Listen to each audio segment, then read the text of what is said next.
You're listening to Death in Westminster, a podcast from Novara Media, produced by Planet B Productions. Episode 4, The Tunnel.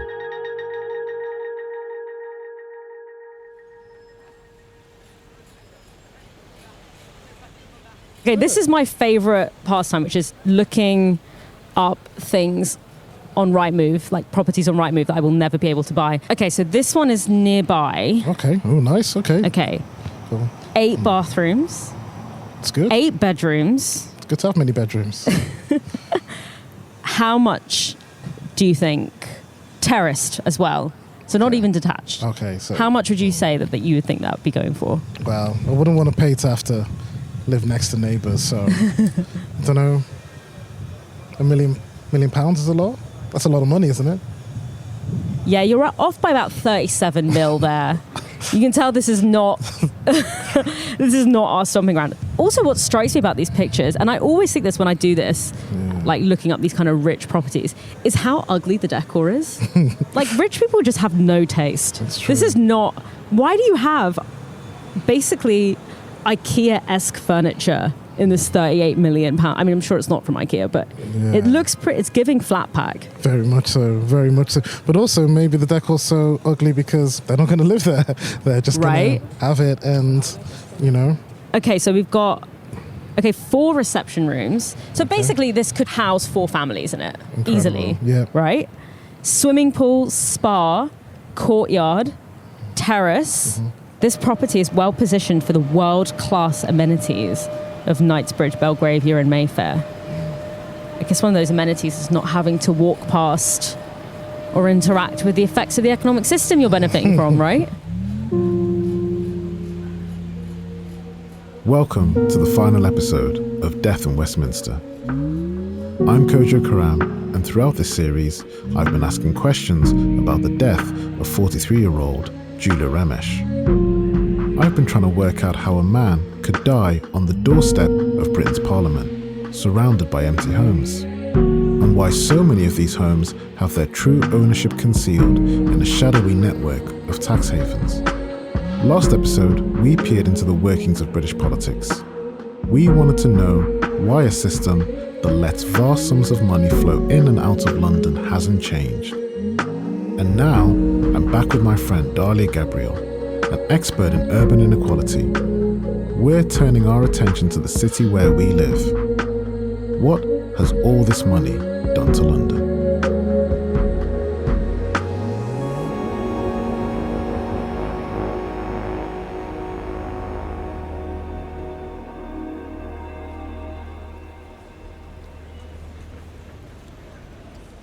Browsing Rightmove with Dalia was a good way to see how inequality maps onto London's geography. Most of us will never be wealthy enough to live in such exclusive locations, whilst ending up in a situation like Jula's, without a place to live, is only a missed paycheck or 2 away. But what happens then? What kind of support is out there for London's homeless?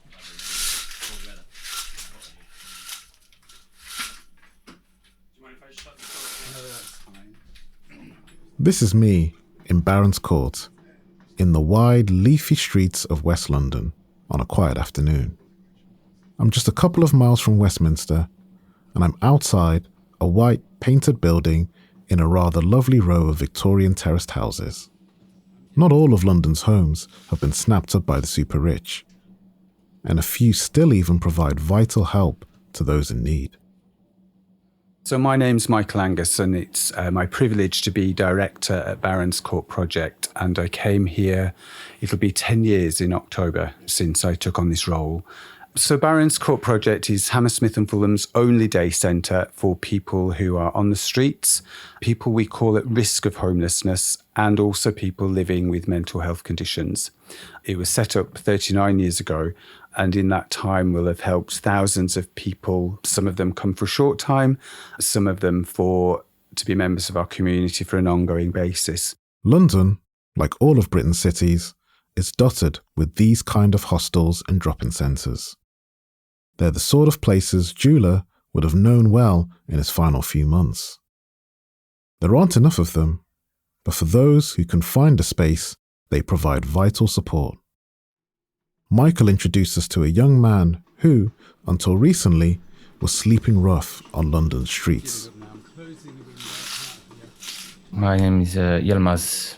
My background is from southeast of Turkey, where the Kurdish are settled and lived. I was born and I moved to UK when I was 18. Yilmaz's story was that he'd gone through a period of homelessness. He'd got somewhere. He'd been unwell. He had been working. He became unwell with his depression, was unable to work, and he accrued rent arrears.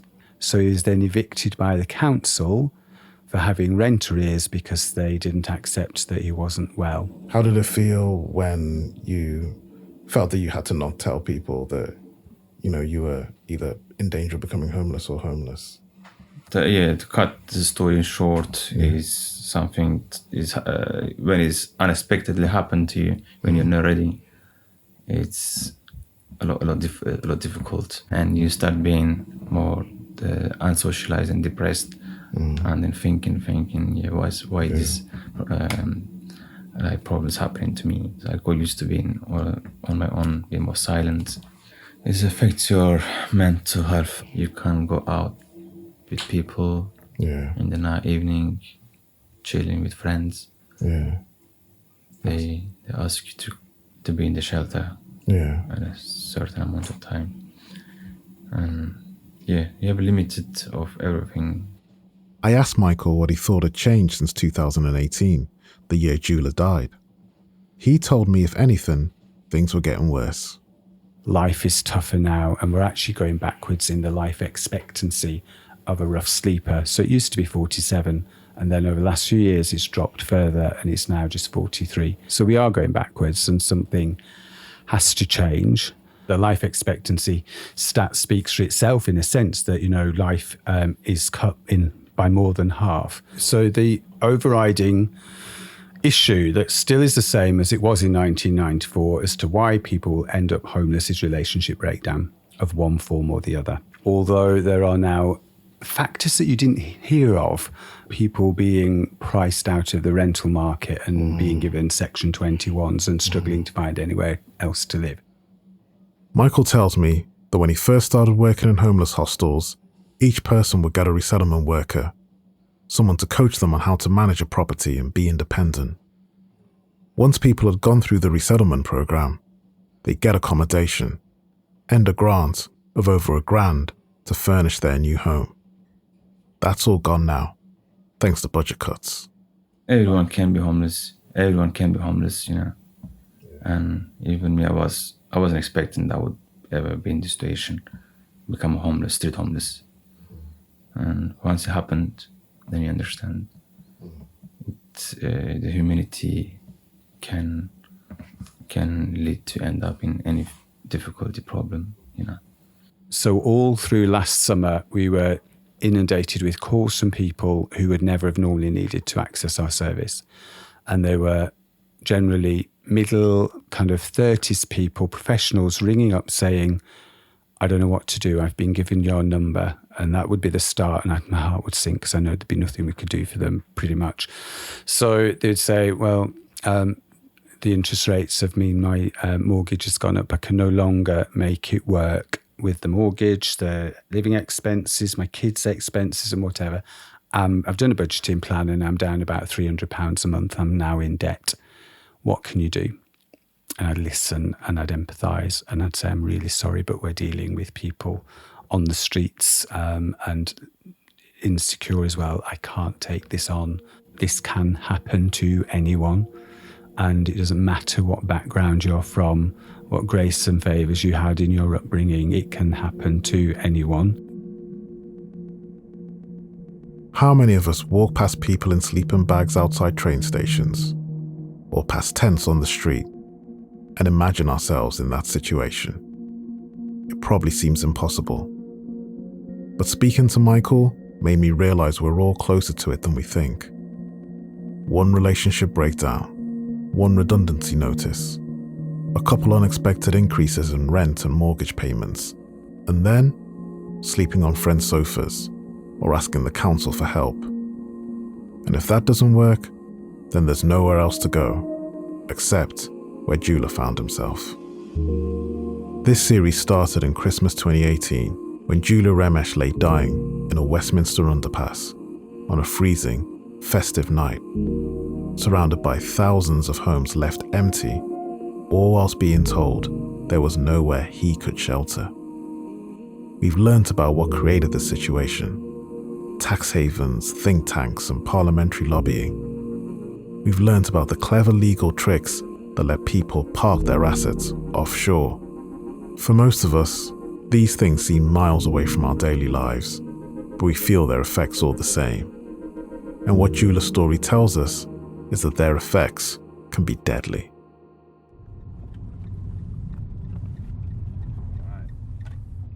On a muggy day in May, I drove from London to a small town near Milton Keynes. We went to meet a man who knows more than most about the circumstances of Gyula Ramesh's death.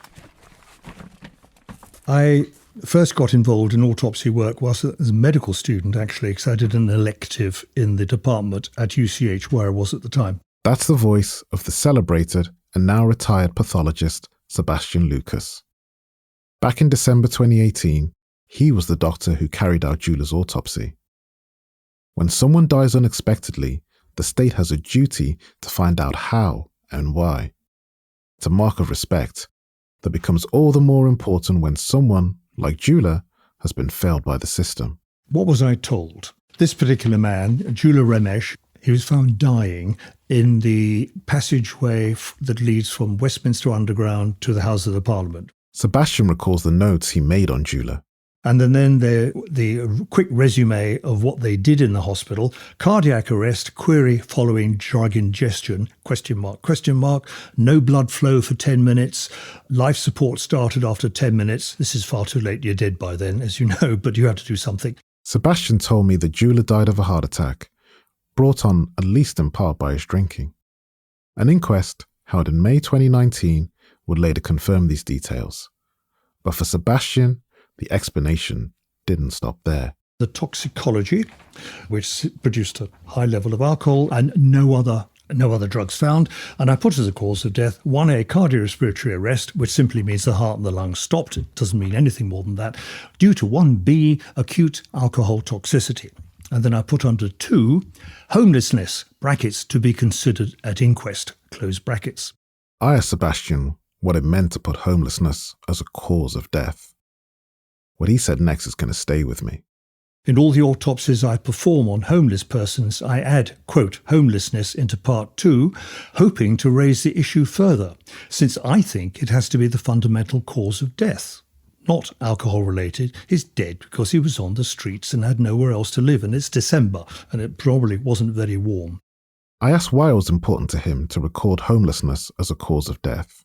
He explained that it's partly because the official figures tend to undercount the death toll. What is homelessness? Where do people... What is the case definition of someone who's homeless? There are some fairly obvious ones, like someone who's basically living on the streets and everyone knows they've lived on the streets and then they've died on the streets. What about people who are living in temporary accommodation? Not quite so simple. What about people who actually are dying there or dying on the streets and are taken to an A&E department and sometime hours or maybe a few days later? So just taking the latter example, a person who's well known to be homeless falls ill, bypasses, calls 999 and is taken off to St Thomas's, but he dies the next day. Died in the hospital. Can you do a death certificate? Yes, of course. Will that doctor also say, oh, by the way, we know he was homeless? No, they won't. Either they won't know, because remember, doctors turn over in 12-hour shifts, or they're not interested. And so that information is then lost. How would you actually work out who dies and is homeless and who they are? And the answer is actually blindingly obvious. In most people who die, we will know where they live.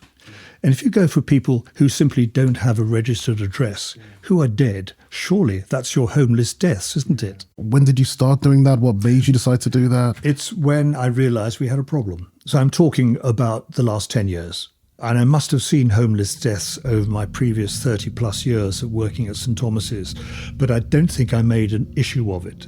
It was just the general buzz going around about homelessness, about seeing them on the streets. I don't think I didn't knowingly see Gyula Ramesh, but I bet I passed him a few times.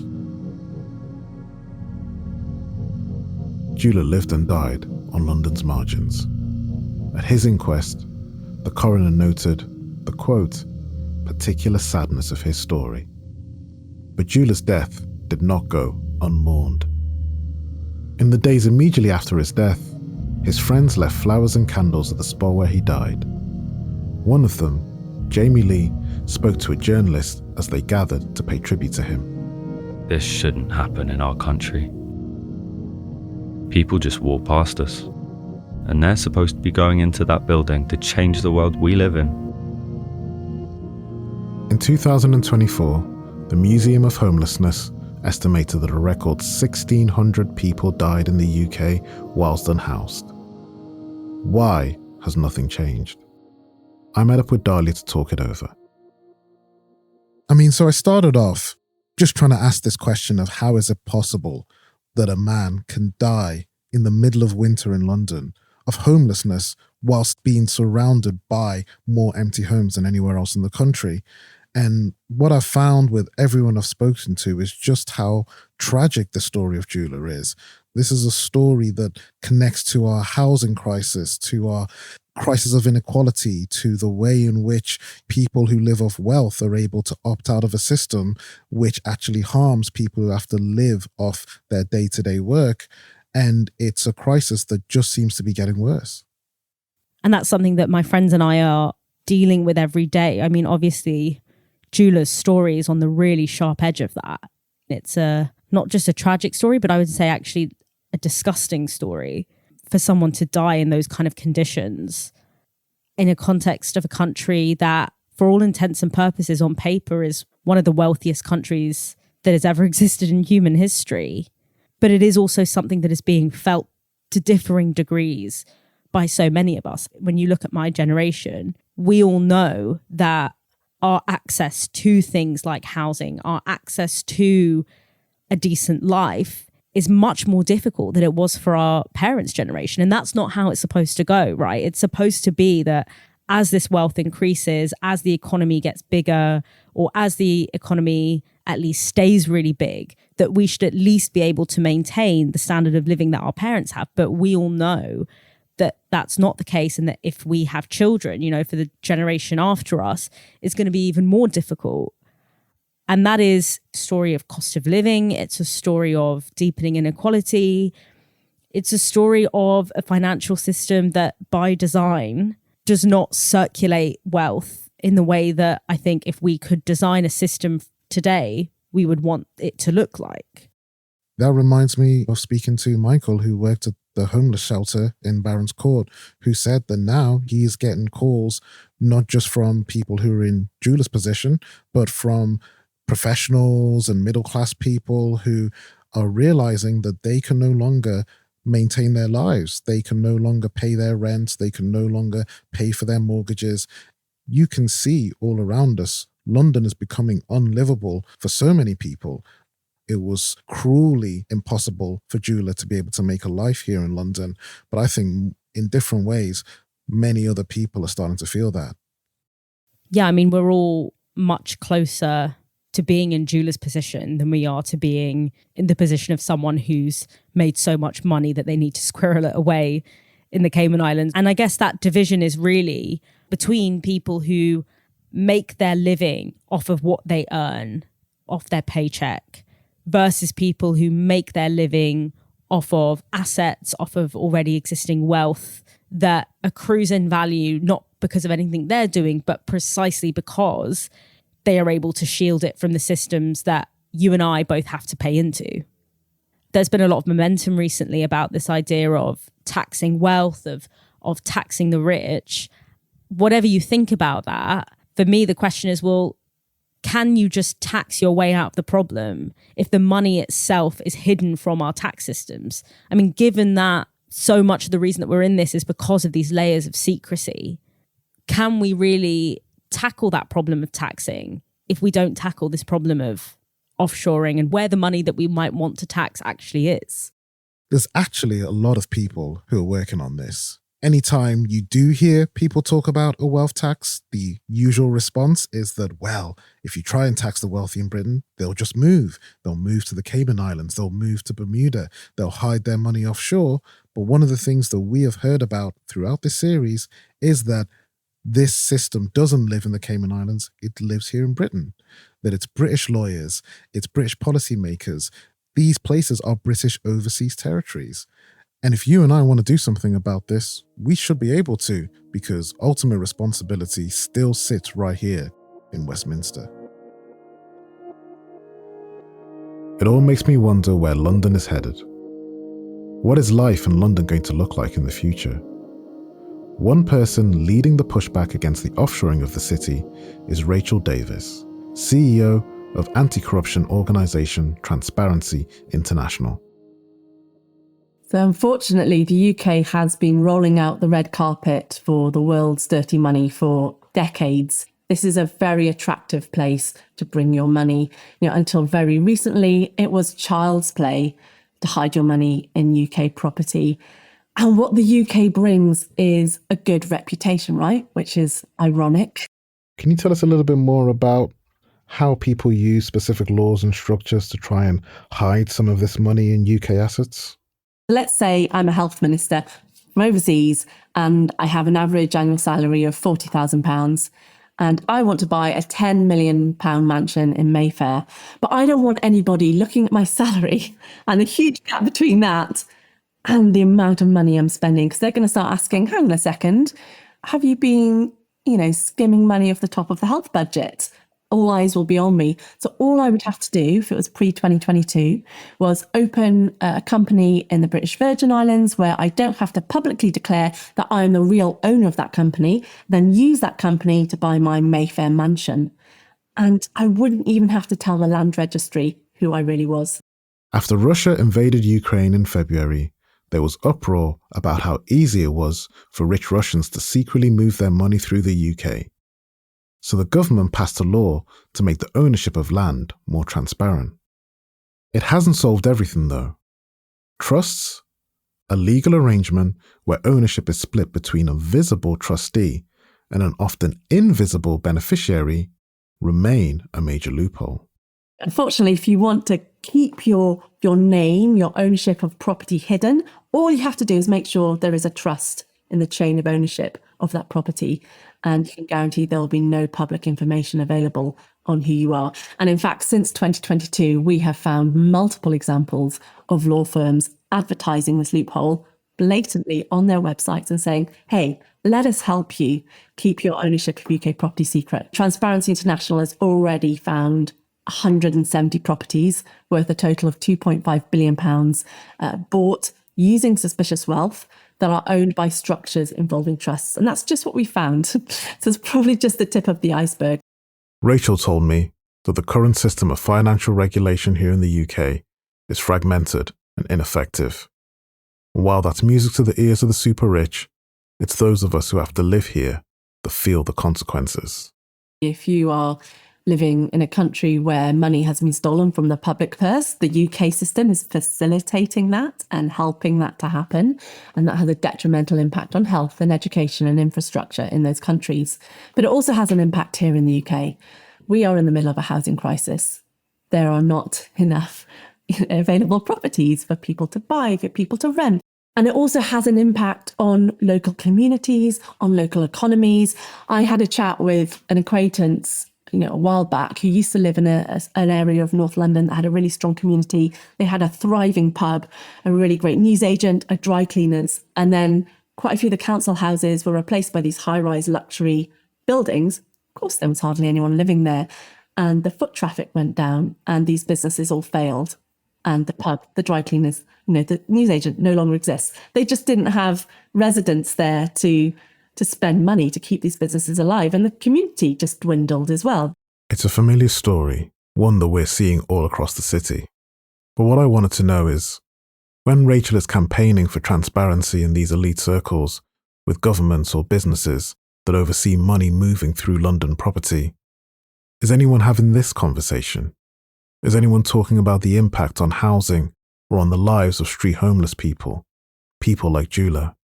I think there are certainly conversations about the fact that there aren't enough houses to house people that need them. People like Gyula who could have used a warm place to sleep at night. And yet our system allows so many of these properties to just sit empty because it's a tragedy that someone who could have used a home died on streets surrounded by empty properties that weren't being used. So what could be done about this tragedy? Where would Rachel start if she could begin reforming the system?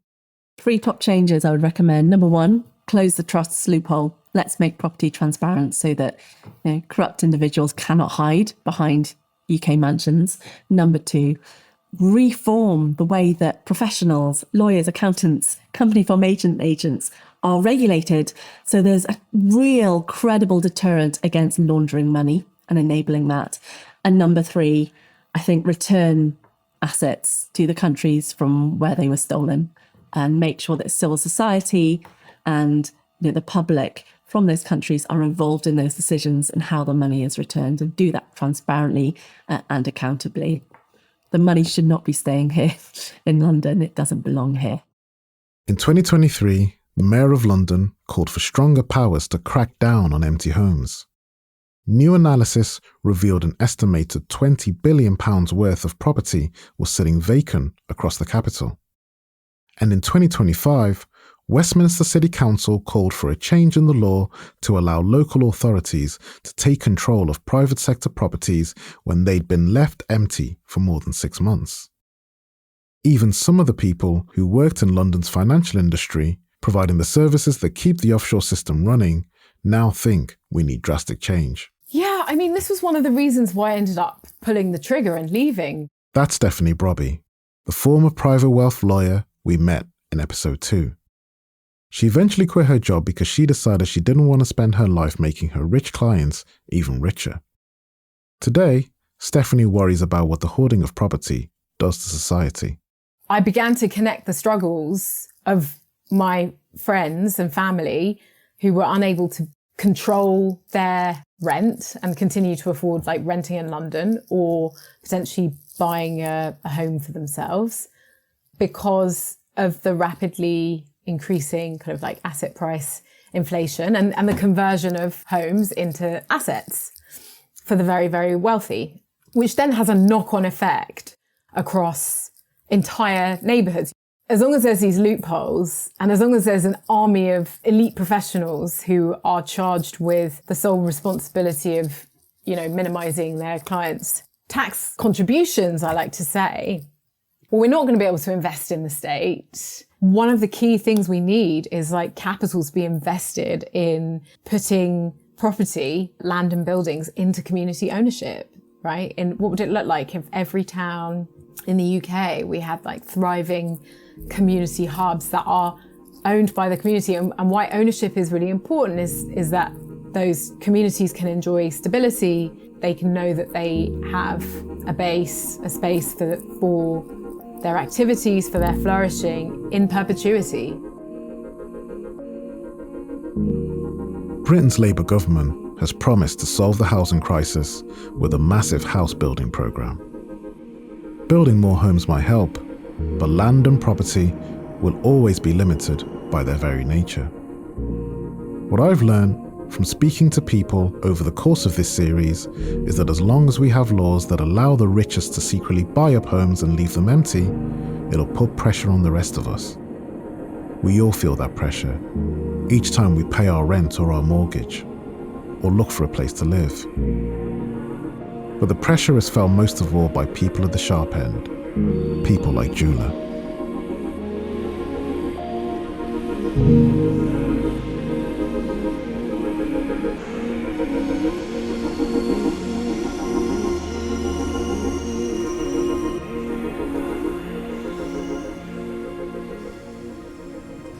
Hey man, how you doing? You're right, Talia. Not bad. I mean, it's -1 degrees right now, but I'm okay.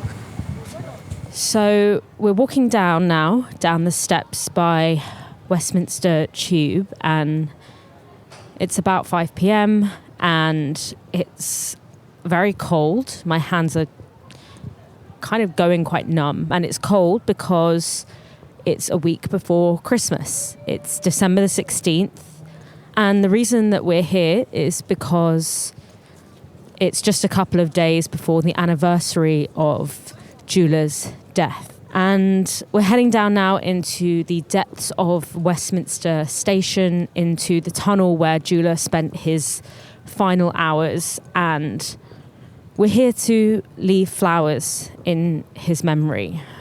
I mean, Kojo, we came here at the beginning when you first decided to look into Jula's story. How are you feeling about being back here, especially at this particular time? I mean, it feels eerie. It feels like such a contrast looking at the scene around us of, kind of picture perfect London with the Christmas fairy lights, the tourists trying to get into the festivities, images of Big Ben and Buckingham Palace, but then knowing that underneath all of that, there are people just like Jula trying to scratch a living and survive in this city, and looking at places like this underpass, knowing that this is where he not only passed, but where he was forced to try and survive in the months before his passing. The one thing that actually did change in the wake of Jula's death is that the tunnel that connects the underground station to the Houses of Parliament, which is the tunnel that Jula and his friends tried to seek shelter and where Jula ultimately was found unconscious, has now been blocked off by a gate and is manned by security guards. Dahlia, you've been with me this whole journey. How do you feel to be back here? Yeah, I mean, on the one hand, it feels so eerie because I now know so many more details about Jula's life.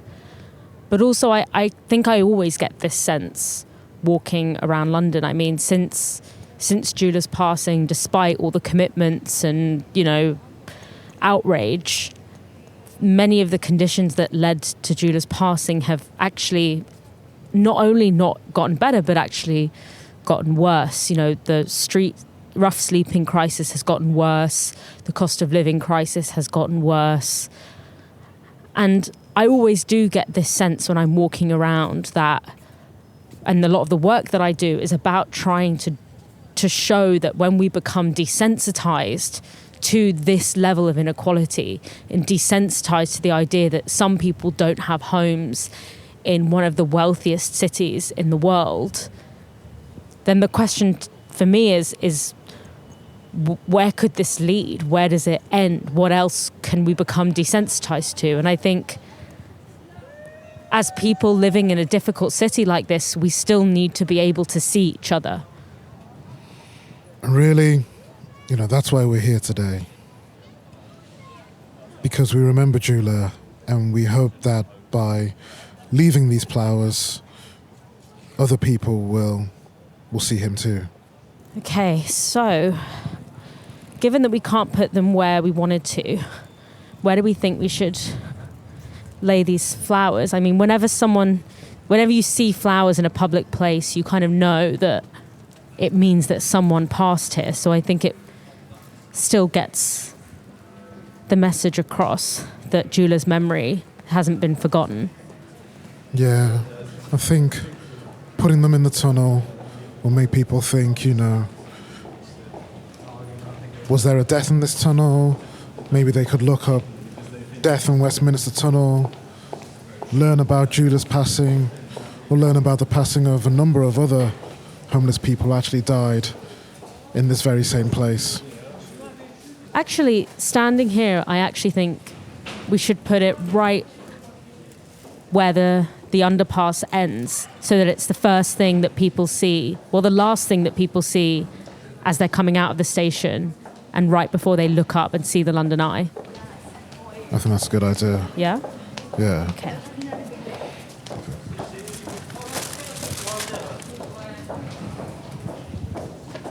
Guess this is where our story ends.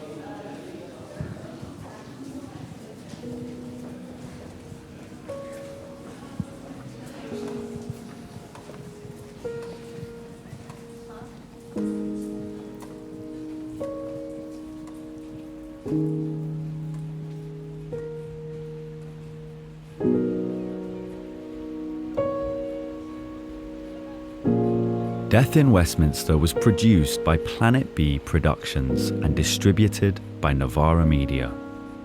It was hosted by Kojo Karam, featuring Dalia Gabriel. It was written by Kojo Karam, Daniel Trilling, Eleanor Penny, and Max Pachman-Walder. It was produced by Max Pachman-Walder, Daniel Norman, Ben Haderman, Aaron White, and edited by James Fox. The sound design was by Josh Farmer, with original music compositions by Aaron Kine and voice acting by Max Pachman-Walder. The executive producer was Freddie Stewart. This series was inspired by Uncommon Wealth, Britain and the Aftermath of Empire, authored by Kojo Karam. It was made possible with support from the Joffe Trust and Friends Provident Foundation. Thank you for listening.